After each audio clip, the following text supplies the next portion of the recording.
everybody. I hope you're having a good Thursday. Well, today is Thursday. I'm not really sure what day it's going to be when this video comes out. But, well, I hope that day will be good as well. Anyway, I'm so glad you're here. It's a beebeecraft tutorial. I have talked to you about beebeecraft before. It's BEE craft.com. They are an online craft store, and they have a YouTube program.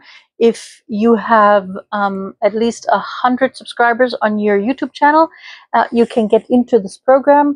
They will let you shop on their website for a certain amount of money and then send you the things that you picked.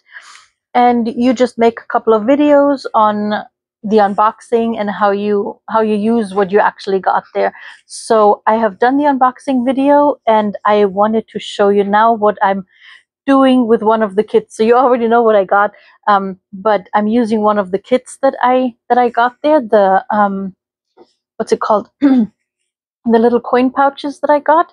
I am making one for my daughter, and I'm making one for me. I have already made one, the one for me, because I have never actually used these closures before. So I thought I'd try it out before, I kind of confuse all of us. So I have made mine before. They came, if you've seen the unboxing video, then you know that one was a dark green and one was sort of an oatmeal color, which is really pretty and I like very much. But I also want to just have this little thing to just throw in my purse and not worry about if there's, gets anything on it, if it gets dusty in there or whatever. So I decided to make mine out of fabric that I had at home. And I chose this little strawberry fabric, which I think it turned out so adorable. I'm so happy I did this. I didn't embroider anything on it. I just made the pouch and I lined it in this red printed fabric, and it just makes me happy every time I look at it. I love it so much. I'm so glad I did this. I still have the second one to make though, and that's the one that I'm showing you today, so that we all can, so that you know how to make one too, maybe. So let's get started on that. I did embroider on the second one a little, so let me turn this around and then we can get started on making one of these, okay? All right, so here we are. This is the one that I've already finished, and this is the one I'm making for my daughter. It was just plain green. They come with everything you need. They come with the thread you need to sew them together, also the needles for it, and the embroidery floss that you need to embroider on it. There is no pattern that comes with it. It's supposed to come with instructions, but there is no pattern. So you get to put on here whatever you like. I chose to do some applique on it. I used some of the red fabric that I used to line my little pouch. So it's the same little red fabric as in mine, and some white flannel to make this little fox. I just sketched a fox and then used the it's in here, hold on. I used the carbon paper to trace it on the fabric that I wanted, and it also comes with the carbon paper for you to transfer your design. So I used the carbon paper to transfer my design onto the red fabric and onto the white fabric. I cut all the little bits out and I sewed it on and embroidered all the details on it. So I think I want just a few little branches with leaves still around it. So I still have to embroider that on it. And then we can get started on sewing it all together. So this was just something I drew really quickly. I just sketched it out. You can find foxes in a lot of places. There's a whole bunch of embroidery pattern books also out there that you could maybe use, just, different places. You have no idea. You could also maybe embroider a logo on here if you like. Your favorite cookies, whatever, you know what I mean? There's so many impossibilities. Or like I said, you could applique on it like I did here. Anyway, let me get started on the leaves, and then we can sew all this together. And it does come padded a little to give the little pouch a bit more stand up. I used the padding in this one also. It just gives it a bit more body, so that's kind of a nice thing. And now we just have to think where we want the leaves. Do I have a pencil in here? No, I don't. And oh, it also comes with all the embroidery floss you need. So, you know, I think this one came with two colors. The green one, it had a brown, this sort of brown and a white in it. I used the white up already, but there's still the brown, which I'm probably going to use for the little branches. And then there's a couple of greens in here, and maybe I use some from my stash, you know, to just fill out the ones that aren't in here. But it comes with quite a bit of embroidery floss, and this is really nice embroidery. I really like working with this. I have got another kit with embroidery floss that I'm stitching on right now from them, and the floss is just so soft. I really like it. So let me get something so I can just sketch on the leaves and stuff that I still want on here and see if I like it, and then we can get started stitching. See you in just a second. All right, I don't know if you can see it, but I just put a couple of leaves on.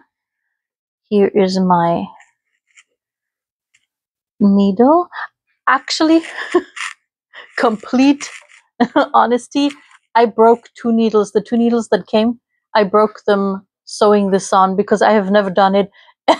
And I was doing the complete wrong angle, and the thread I used was way too thick. It just, everything conspired and I broke two needles. But it does not have to be this way. That was completely user error, just to let you know. Okay, I think I'm going to use this brown that came with the kit for making the stem on this little twig thingy that I did. I'm gonna do 3 strands.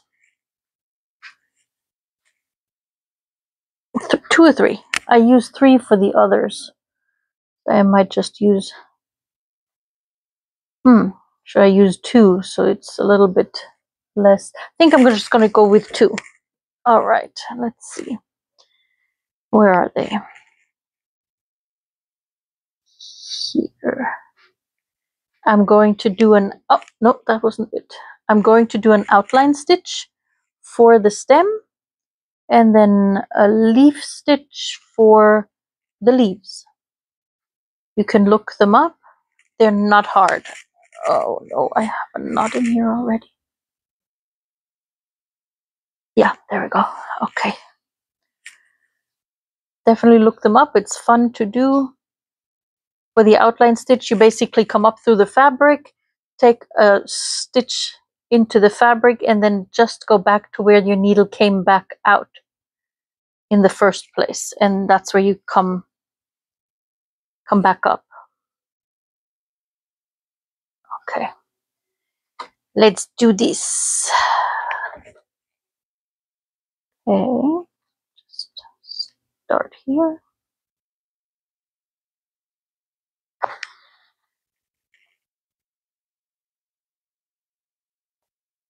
You basically take a bite out of your fabric, you go back like so.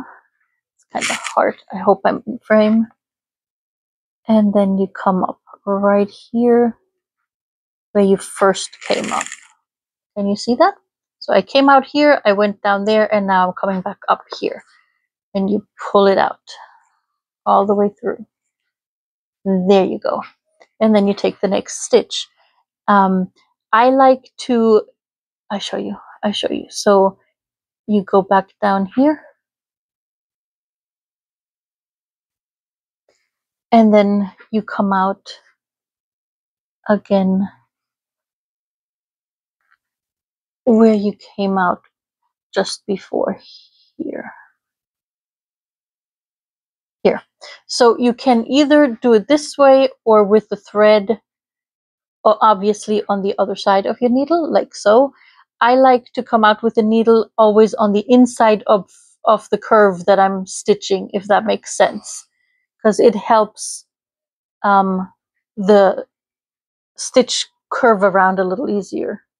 So you'd go down and then come back up right here.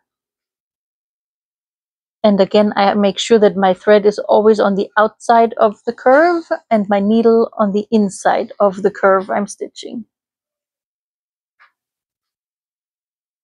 Go down. I may have to do another one over here. And go up, just to keep it a bit symmetrical, maybe? I don't know, we'll see. We'll see when this is done.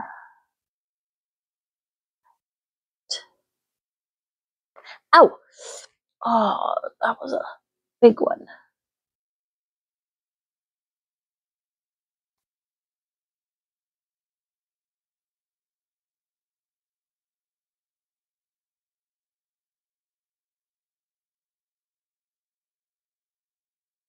See how it slightly curves now?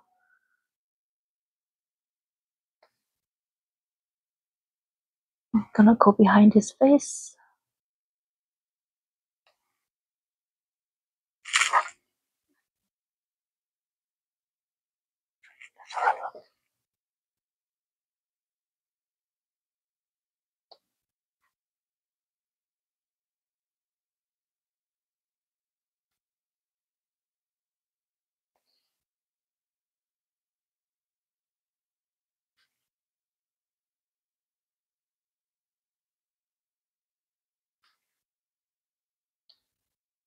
What's going on?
I think I made this a bit too tall. I'm gonna stop a little sooner than that.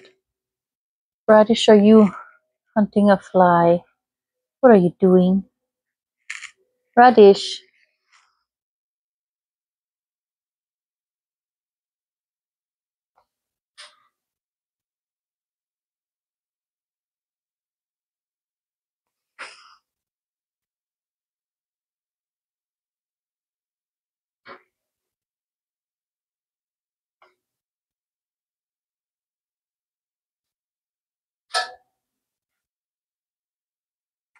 Oop.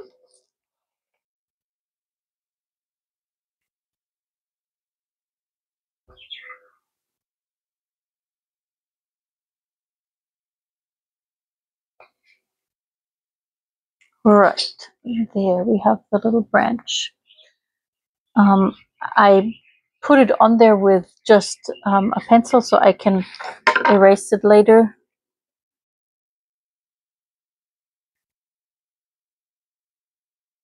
There we go.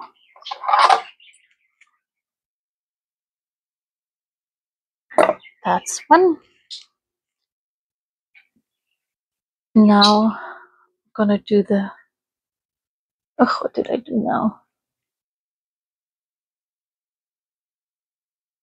I don't know what I did. I'm just gonna cut it off. There we go.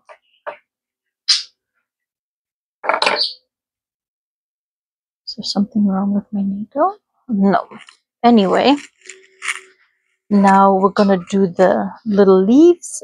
Let me go and fix the leaves really quickly, and then I shall be back and show you the leaf stitch I'm gonna use to embroider little leaves on it, okay? Be right back. Okay, I erased the old leaves and I drew a couple of new ones because it's easier to do the leaf stitch if you actually have an outline there.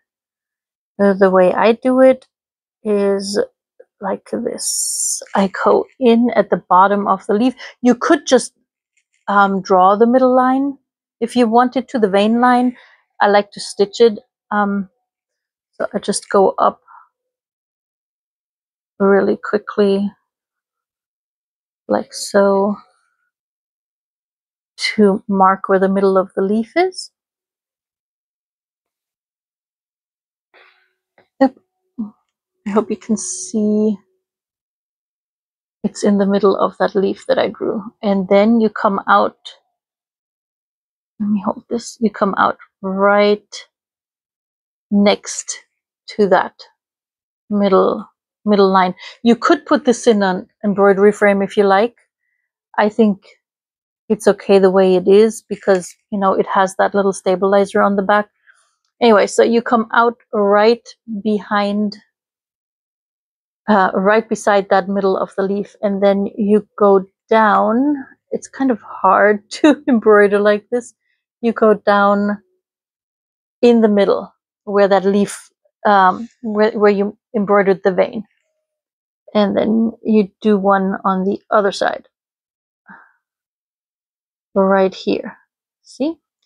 Again, right on the other side of that middle vein that you made. And then you, oops, so sorry. Oh, so sorry. Let me do this. Let me maybe go a little closer. Then I can put this further down. There you go. And then, I don't know if you see this, but you're going just underneath where you put the needle down previously. Let me get this out of the way. Okay. And that's how you do it. Some people start in the middle and go outwards. For me, it works better if I start on the outside of the leaf and go down in the middle there where the leaf vein is. I don't know why.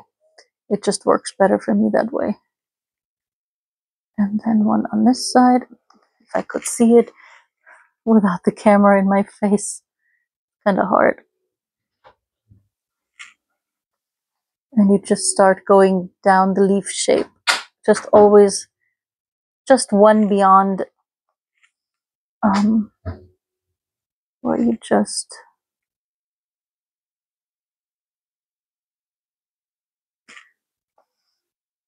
it's very hard to do this through the camera.